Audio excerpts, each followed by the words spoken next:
Asian Americans are crucial in today's knowledge economy. Around 60% hold at least a bachelor's degree, despite representing only about 7% of the U.S. population. They account for 50% of the workforce in leading Silicon Valley tech companies. But here's the catch. Although Asians are the most educated segment of the American workforce, they are the least likely among all racial groups to ascend to leadership roles. In fact, a detailed analysis of top Fortune 500 technology companies shows that Asian professionals are even less likely to progress in their careers today than they were a decade ago. This paradox points to a severe underutilization of Asian talent, as defined by the U.S. Census to include people originating from East, South, and Southeast Asia. This squandering of talent not only curtails individual career trajectories, it also directly impacts corporate productivity. When a substantial portion of a company's workforce is hindered from contributing fully, the entire organization suffers. The urgency to address this challenge is further amplified by ongoing demographic shifts. Pew Research shows that in the last 2 decades, the Asian population segment in the U.S. has surged by 81%, outpacing the growth rates of 70% for Hispanics, 20% for Black, and 1% for white segments. This makes Asians not only America's fastest-growing portion of the workforce, but also its fastest-growing business and consumer market. Of course, prejudice based on race or ethnicity and unconscious bias play a role in these challenges. In this article, we will explain how the unintentional mismanagement of Asian workers results in their career stagnation and lost organizational productivity. We will also offer our views on strategies for ensuring Asian employees can grow and thrive within organizations in ways that further a company's broader business goals. Asians are often viewed as a uniformly successful group. While highly diverse, Asians by and large do excel in acquiring higher education and securing entry-level positions. However, when they should be leveraging their education and hard work to ascend in their careers, their prospects often take a sharp and unexpected decline. Although Asians make up 13% of the U.S. professional workforce, they hold only 1.5% of Fortune 500 corporate officer roles. This disparity is even more pronounced for Asian women, who make up less than 1% of promotions into the C-suite. Additionally, more than half of Fortune 1000 company boards have no Asian directors. For many, being stuck somewhere in the middle of the career ladder is a profound source of disappointment, frustration, and even shame. These racial inequities stem in part from a lack of awareness about cultural differences. In the case of Asians, cultural differences are often misunderstood, leading to a systemic waste of diverse talent. Asians are frequently stereotyped as excellent workers, but poor leaders. In truth, Asians make excellent leaders. For example, a study encompassing 1,000 startups that achieved unicorn status, each valued at over $1 billion, over the past decade, revealed that 1/3 of those founded in the United States had an Asian founder. Furthermore, a Goldman Sachs study of 5,000 CEOs evaluating CEO effectiveness indicated that Asian CEOs are typically appointed during corporate crisis. Despite these challenging circumstances, the median Asian CEO elevates their company from underperforming to outperforming their sector by nearly 50%. Goldman Sachs concludes that Asian leaders bring unique abilities and perspectives that enable them to succeed in leadership roles. Thus, the real question for companies is not whether Asians are competent leaders, but rather why their potential is being squandered, and how we can maximize their contributions to corporate results and profits. To understand why Asians face unique career barriers, it's crucial to consider demographics. 71% of Asian adults in America are immigrants. In contrast, only 17% of all American adults are immigrants. Most U.S.-born Asians are children of these immigrants, so despite their fluent English and American education, they are raised with Asian cultural values and norms, which differ markedly from the Western values prevalent in corporate America. This demographic divide creates a culture clash in the workplace. Many Asians uphold values like academic excellence, hard work, humility, and respect for authority, essential for leadership in collectivist and hierarchical Asian societies. However, leaders often prioritize colleagues who embody the individualistic and assertive styles of Western cultures. As a result, Asians are often relegated to the fringes of corporate networks, where they may stagnate throughout their careers. This marginalization breeds a deep sense of alienation. Only 16% of Asian men and 20% of Asian women feel a sense of belonging in their workplaces, according to a study from Bain & Company, the lowest rates among all demographic groups. Such isolation and exclusion not only negatively affects Asian professionals, it also has concrete business impacts. Asian employees are significantly more likely than their white and black counterparts to disengage from work due to these cultural disconnects, often by considering quitting or scaling back their ambitions, according to a 2011 Coqual report. In fact, it's the youngest cohort of Asian employees, those most likely to be U.S.-born and native English speakers, who report feeling the least belonging. Clearly, time spent in the U.S. alone will not rectify the isolation experienced by Asian employees. Companies aiming to better utilize their Asian employees, while enabling them to thrive and lead, must adopt a proactive approach to doing so.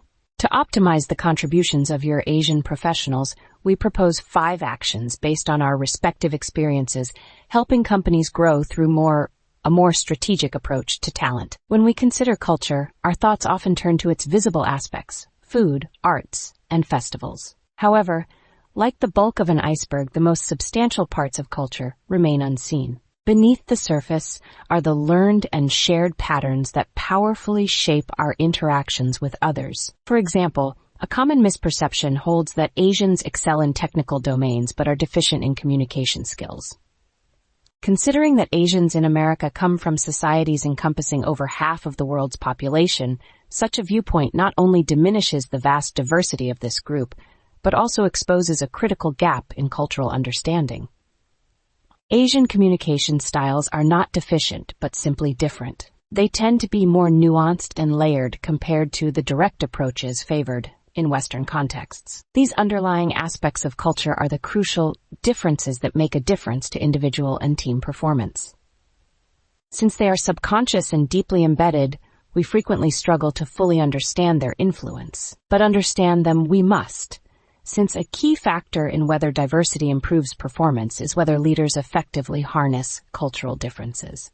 Research has shown that multicultural teams perform better and unlock more creativity when their differences are understood and utilized wisely. We've observed that since the upper echelons of many organizations are quite homogeneous, they often become cultural echo chambers. Consequently, many leaders have limited opportunities to understand the cultural differences that make a difference to team performance or to develop the skills to leverage them effectively. This often results in leaders inadvertently imposing their own cultural norms on their teams, stifling diverse voices, and leading to teams that are culturally homogeneous, even if they are demographically diverse. In this way, many leaders' goals to be inclusive can be undermined by their own behavioral norms. Such homogeneity tends to reinforce itself, preventing leaders from gaining meaningful experience with the learned and shared patterns of other cultures.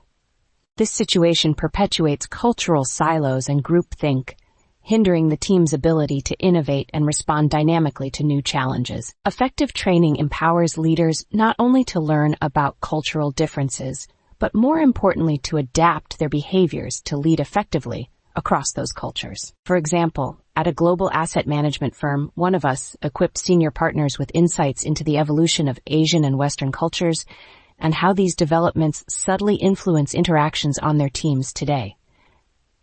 Joy also introduced effective strategies for engaging and motivating team members and clients from across cultural backgrounds. And at a technology firm, Joy and her team facilitated interactive sessions between company leaders and Asian employees, focusing on mutual learning and mentoring. Participants explored the logic behind cultural norms, such as indirect or direct communication, from the perspectives of different cultures, with guidance from colleagues who are experts in those cultural contexts.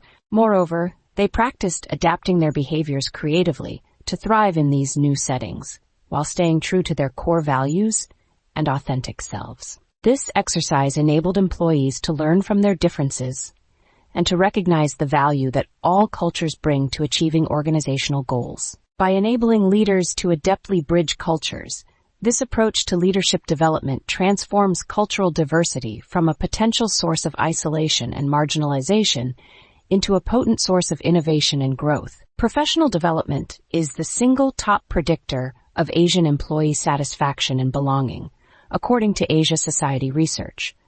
And companies consistently struggle to give Asian employees the professional development they need. Research published by the Asian Psychological Association emphasizes that developing Asian leaders requires organizations to consider the cultural context and tailor training to meet their unique needs. Traditional leadership programs often do not address the experiences and developmental needs of individuals raised outside Western cultural norms. This oversight not only impedes the career progression of Asian participants, but also risks reinforcing negative stereotypes. Further, when training falls short, there is a tendency to mistakenly attribute the failure to the trainees' supposed lack of leadership capabilities, further marginalizing them and perpetuating the myth of Asians as inadequate leaders. We do not suggest pushing for the westernization of Asian employees. Instead, organizations should focus on helping them embrace their own identities while understanding and adapting to Western business norms. The goal is to empower them to be fully effective and authentic in every setting. For instance, for a global material sciences company, Joy and her team created a 15-month training program that guides Asian learners from being peak performers to becoming extraordinary leaders. The program begins by clarifying the unwritten rules of Western business and encouraging cultural self-discovery, allowing learners to recognize and appreciate their cultural strengths. We then teach the emotional intelligence skills, which are highly valued in Western corporations. Crucially, these programs extend beyond training the Asian employees themselves. We also provide a streamlined module for their managers and sponsors, equipping these leaders to effectively support and lead multicultural teams. This is essential because frontline leaders are crucial for supporting Asian employees, and indeed all employees, to be both effective and authentic at work. Creating equitable career opportunities for Asian professionals necessitates a concerted effort from leadership to establish unbiased career progression frameworks. Research from the Journal of Business and Psychology illuminates a critical obstacle, a double whammy, where stereotypical perceptions of Asians directly oppose the traits valued in Western leadership: assertiveness, dominance, and charisma, yet coincide precisely with those of an ideal follower: competence, hard work, and docility. This role incongruence not only obstructs the career advancement of Asian individuals, but also diminishes organizational willingness to nurture their leadership potential by making it less likely for executives to identify Asians as high potential leaders.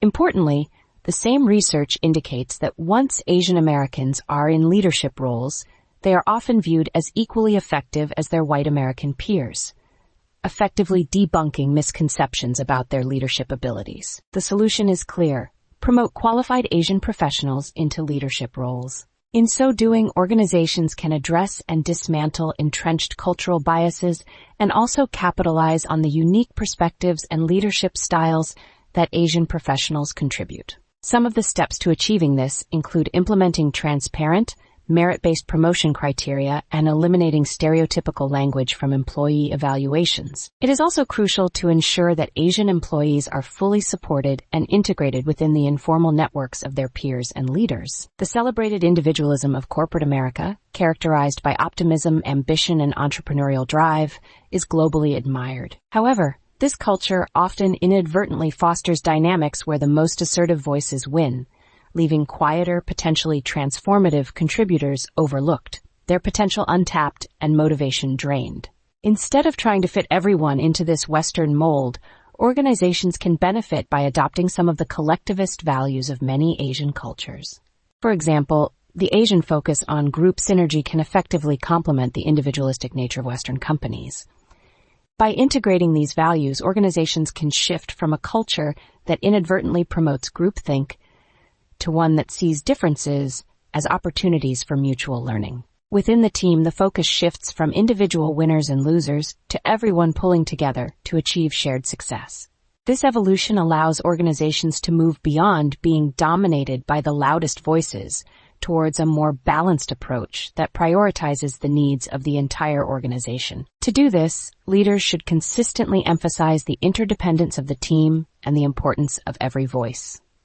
One effective strategy, being implemented in several technology companies, includes requiring all team members to write memos before meetings. This practice ensures that all voices contribute, prevents language and cultural differences from overshadowing who gets heard, and promotes the deep thinking necessary for generating valuable ideas. This approach also addresses the ineffectiveness of traditional brainstorming, which can be particularly counterproductive when mismanagement of cultural differences stifles diverse voices. Additionally, leaders have a crucial responsibility to overcome our natural tendency to gravitate toward those similar to us. It is essential for leaders to ensure that Asian employees and all team members form the strong emotional bonds that are necessary for everyone to contribute fully and effectively. Leaders should consider increasing one-on-one interactions with their Asian employees to foster these connections, thereby facilitating effective teamwork and individual thriving. By pivoting from a culture fit to a culture add mindset, teams can enhance their operations with the diverse perspectives of all members, including those from Asian backgrounds. Leaders aiming for top-line growth should ensure their Asian employees aren't relegated to back-end technical roles. These workers possess unique strengths that can help power the capture of new and rapidly expanding markets. A prime example is JP Chase, which has established a dedicated Office of Asian and Pacific Islander Affairs under the leadership of longtime bank executive Vivian Young. This office actively cultivates opportunities for Asian business owners and their communities, enabling the bank to provide culturally responsive services tailored to their evolving needs.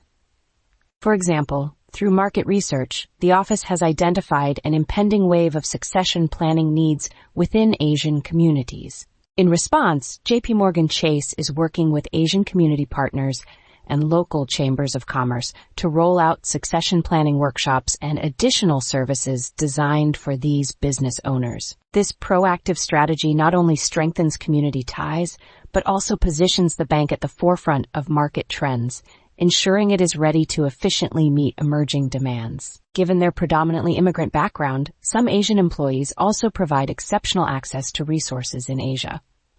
If the employee is open to playing such a role, their extensive networks can give their employers a competitive edge in understanding, identifying, and capturing opportunities within these key regions. Moreover, incorporating Asian perspectives at the board level can significantly enhance a company's market strategy.